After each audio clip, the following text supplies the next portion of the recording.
But honestly, I feel like if Anarchy cooked a little bit, he got older, he started getting buff and took training, it would have been so much cooler if he ended up being the Arkham Knight. Although it wouldn't make a lot of sense because it had to be personal, right?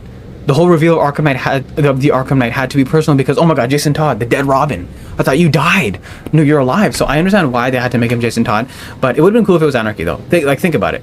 But that would kind of be the equivalent of turning Thomas Elliot, Hush, what they did in the animated movie. They turned the Riddler into Hush, which was so terrible. I don't know why the fuck they did that. Making a C tier villain into like a big threat. No, I think we have our place for the Riddler, and he's gonna stay there in the C tier. He's a good villain. Don't get me wrong. I think he's complex and he's interesting, to say the least. Not in these games. In these games, he's just a dick, right?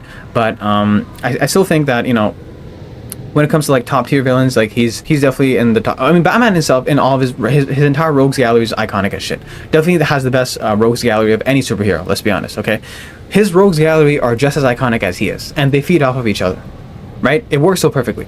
But I remember the point that Anarchy made. He said that, do you ever think that maybe the city would be better off without you? And I actually made this point earlier in one of my episodes, that if Batman just hung up the cowl, because we all know for a fact that Joker, the only reason he exists is because of Batman.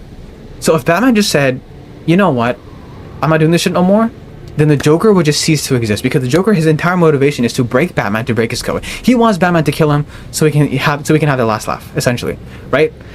And we actually saw this. I remember one time in a comic, I don't know which one it was, but I think Batman did die or something. I think Batman died, and the Joker's like, you know what, without Batman there's no punchline. I don't know, crime has no punchline. I don't know what to do anymore.